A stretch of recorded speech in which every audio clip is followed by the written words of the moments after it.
mna ndinqunguphalayo ngoxolisa kuYehova uThixo. Uthi ke ngoku asakubethile uYehova uthi esintweni sonke uYehova uThixo aphumeleleyo kuzo, kodwa ezi zinto uDavide asenzileyo zonke kuba uDavide wayengumfana owayemncinane, kodwa zonke izinto uhambile uDavide waphumela kuzo ngoba kaloku uDavide wayekholosile kuYehova uThixo.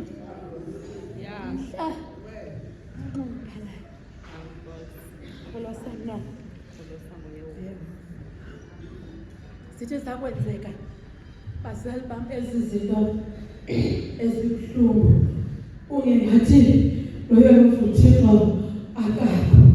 Uthi xana zijongene nawe ube nemibuzo okokubana kutheni kum ezi zinto ziyahlela nje, kodwa ngenxa yokubana ufunekile okokuba ukholose noYehova uThixo, ufunekile into yokokuba ukholose kuYehova uThixo. Zithi zakwehlela izinto kungengathi kungasaliseka isibhalo, kungengathi kungasaliseka isibhalo esikwincwadi yokumkani. Athi zakwenzeka ezi zinto ube ngathi kuthethwa amazwi apha athi ndithe isakuhamba ixesha wathula njani kandinomuphala yona nokholosa uYehova. Omama bam, omama besithili saseKapa, sinxunguphele singenile thina ekunxunguphaleni kakhulu.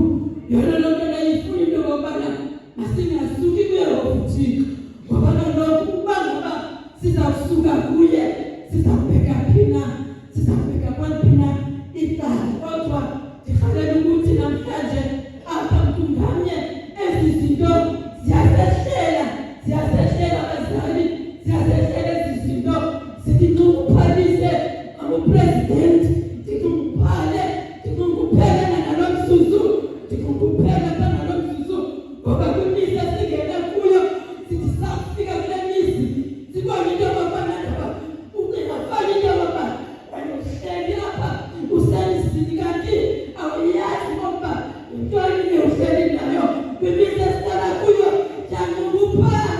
Ndinxunguphaliswa ngumntana endifunele nafsi, ndinxunguphala amupresidenti, ndinxunguphaliswa kulo mntana ngoba ndizama ukujonga ndibone into yokubana ngaba zininzi izinto ekukhuleni kwakhe mhlawumbi ezizakwenzeka, kodwa ndizamane ukuthi wena Yehova uThixo wandikhupha wena wandonyula ngoba kandingakwazi nokuthini, kandihleli mna kulaa mzi, ndihleli ngokuthandaza ngoba into engandiyoyika kungokubana uzawuthi uhleli apha kuloo mzi uhlale ube ngangathi urayithi, kanti ngamanye amaxesha awurayithanga, ube ngangathi asibamama xa ndinawuphuma kuloo mzi bazawuthini nabamama. Hayi, liyafika ixesha lokokuba ungacingi ngomntu, kodwa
Thixo ngoba iphila imisebenzi yakhe nayo imisebenzi yakhe ndiyazi apha kum ndiyazi kum imisebenzi ayekho futhi ngoba kaloku akho nto imnandi afuneka yoba wenze nathi kusmuthi endaweni ngoba kaloku ixesha esiphila kulo lixesha elincinci ixesha esiphila kulo lixesha elifunile ngoba ungahlali ucinga into yokubana uzawuthini na ubani phuma endaweni ekufanele uphumile kuyo phuma ngoba akho kuzakuxelela into yokubana phuma yaye futhi le ndawo xa uzingenele wena phuma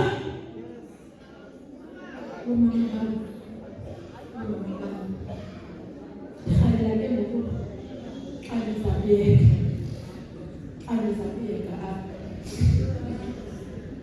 andizabiyeka oomama bam siyangena ekunxunguphaleni siyangena ezingxakini ezinzima kodwa bangaba uyehovu Thixo ukhona. I'm proud uba ndisithi ndisekhona ndiselapha nanamhlanje yaye futhi imisebenzi yakhe ndisayiva imisebenzi kaYehova Thixo ndisayiva imisebenzi oomama bam izinto ezinye zibuhlungu zizinto esenzela nazo nathina singomama siyazenzela izinto ezibuhlungu siyenzela nabomama bam izinto ezibuhlungu isingase sisithi xa siphuma kule inkonzo siphume sisazi into yokubana mntu ngamnye ufanele into yokuba sithi nokuba ngakumama wehlelwa yinto sithandazisane oomama bam kodwa okwangoku masithethe into yokuba uYehova Thixo uyasinika indlela yakhe uYehova Thixo singabe ngiboni nje kodwa imisebenzi yakhe iyabonakala.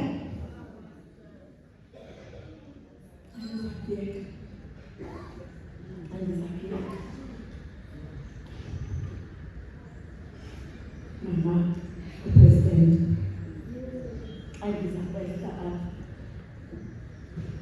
amazwi athi Sana ndikhalayo mna ukholosa ngoYehova udala uhlale nento ungayazi okokuba uzayithetha kweyiphi na indawo kodwa namhlanje uYehova uThixo uthi mhlana sinxunguphalayo sokholosa ngayo. Masiwathatheni ke ngoku amehlo ethu siwathatheni boomama esithili saseKapa awethu amehlo siwabhekisele kule ntaba yaseCalvary apho khona ichiza liza kuvela khona ngoYesu Kristu Mesiya. Amen.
emhlabeni nomvukeli wami. Thixo senze impilo yami. Ndize kuwe mama, ngiguqa ngamadoda makhulu wabalanga nombulelo ngoba ubonile naphabalanga ukabizwela lakho makazothekela apha kwe-convention yakho. Enkosi mama, umama wami uyigqibile. Mna ndiyazi uba ngizathetha ngawo, kodwa into endiyithandayo umama uyayazi kodwa impilo yakhe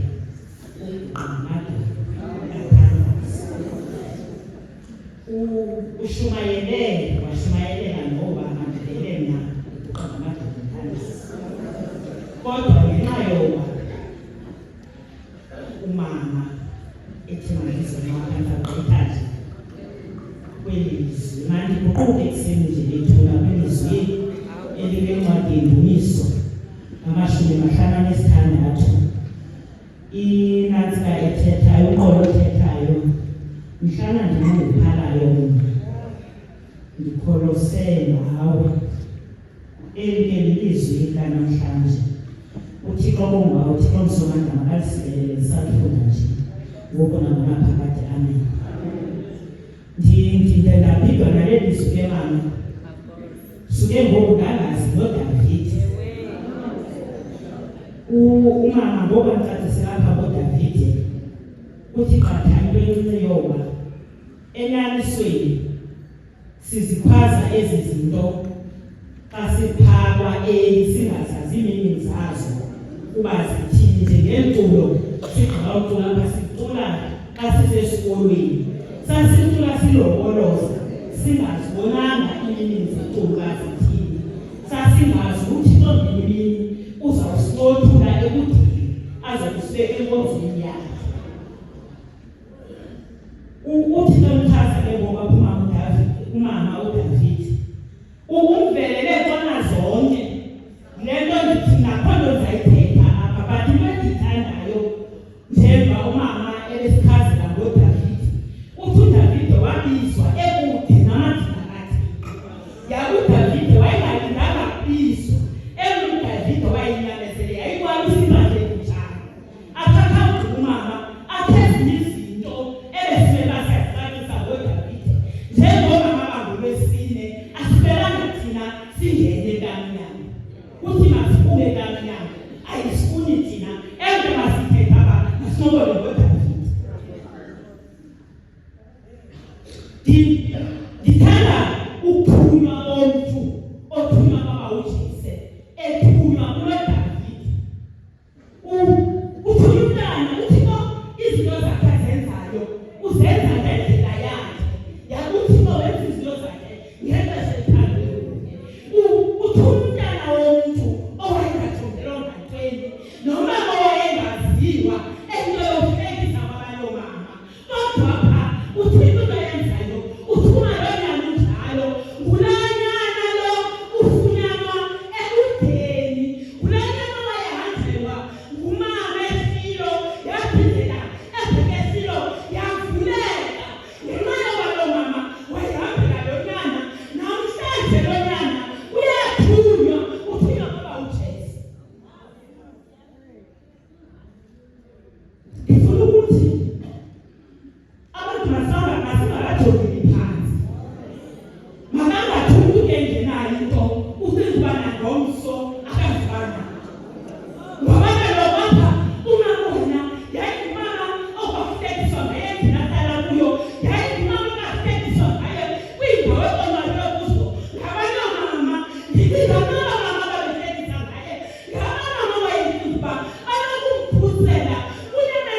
masifundeni kubona ezingekho right, masikholoseni ngoye ovuthixo, ngoba abantu abakholose ngoye ovuthixo ekupheleni abanomsebenzi wabathunywe nizini bahambe bekhangela abantu, ukhangelwa kuDavide kanti ngexesha zokhangelwa pha akekho usemphatheni emfutshane, ngoba wena msebenzi wayenza yena wayengumabisi wempahla phafu ngenonetha wayengazi uba uthethe amabantu ngafika pha uSamuel ezokhangela umntu asesukethi kwabanyana bakhe abakhethileyo athi lona athathe mlwabo kwenzeka loo nto oba uJesu wajonga umfaneleko wakho, wajonga ukuphakama kwabo, wajonga i-executive abaphuma nazo babebhele emsebenzini, walibala ukuthi bangakhangela njengendlela esikhangela ngayo thina, uthi ukhangela into zentliziyo yomntu, sinothi kanjalo thina osasingaphume ayomkhangela umntu olungileyo emanuseni bakhe. Uthi basayo uthixo wesihlahleni izandla, sithi sesenyukela amakhumbi sishiwe zizihlobo zethu, angene uthixo anyamase ngobukhulu bakhe azokhangela isaka sakhe.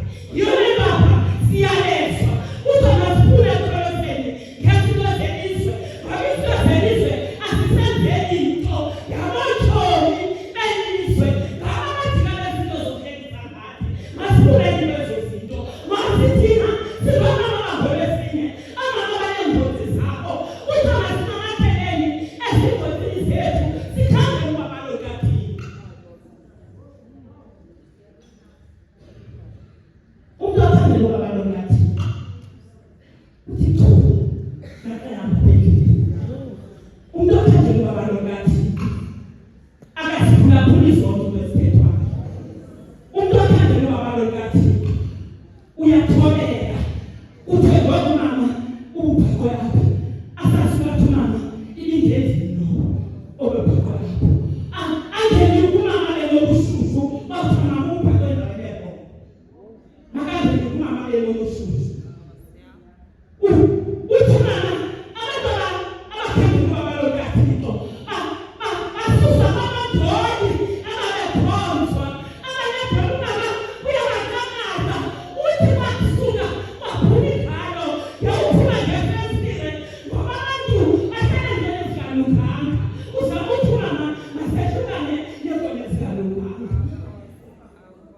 Siyachazeka kaloku thina bomama xa siphuma kwezi ndawo, yabe thina sinombala ongasukiyo kuthi thina kaloku indawo sihlala kuzo akunabona nabantwana bethu babumntana kuthakona utheyona kumamakhe usikhaphutshane ezolo enelibhakelo bebebekwenzengathixo eyona nto yavela mama wakhe yeyiphi kule nkonzo. Yilona ndithi ndandithandazayo uthixo ndimcenga ndithi kaloku uthixo sukuvuma ngathi nasingabikho zizinto zokuhlekisa kubantu abakude nobabalo lwakho. Mayithi nambo nzima egqobhoka ingafani umuntu ozakamelibanga, ngoba kaloku ekupheleni thina sizinto zokuhlekisa. Yabe alithi ndawo esinobheka kuyo thina esindlela esinobheka kuyo singezange ebabalweni kathi uthixo wasikhola sikude namandiko wakhe, wasikhola singalamavukuvuku kodwa ekupheleni wazasibeka enkonzweni. Yona nto yavela sikholose ngothixo, sikholose ngothixo, iimeko sezingavumi, usathana sesibeka ibholo esifubeni kodwa sigqushanaze ngoba thina sinomntu esiyathi masikholose ngaye. Singabantu thina esingabelanga simke engobalweni kayovuthixo.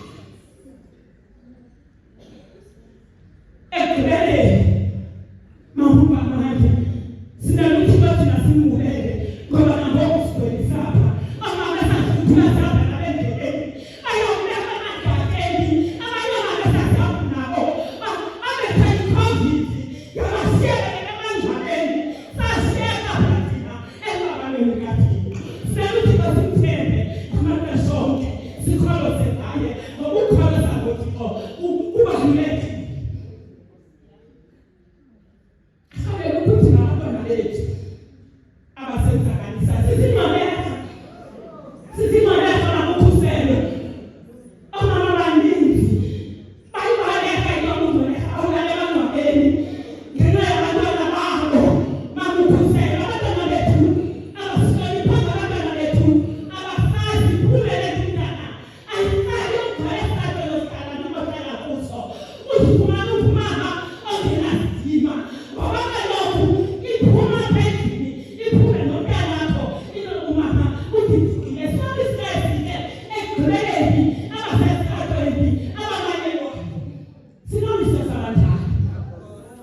Yesu awusiletha mama into basiyalela abaningi luka yehova osisingcwele asinjalo bakukhona umuntu khona umuntu abantu abasingcwele masingathembela ukuthi ngaphandle masukha phezulu ukungcwele kabethu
Ngoba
ngeke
sikwenzile. Ngibona umongameli ozothetha ngoThixo ngemithwalo yethu. Sizovuma umbongo sihle lapha phansi. Omama bami abathandwa ilizwi likaThixo. Wona umbongo lo ngokwamawesile ama-president ngowamkela okanye ngokwamkela isidlo senkosi. Kodwa yangisikelela mamutandiso u-296 sicaphula ivesi yokuqala, ivesi yesibili nevesi yesihlanu. Omama bami abathandwa belizwi likaThixo, kulakonzo-ke lemithwalo umama upresident Stellenbosch ngoku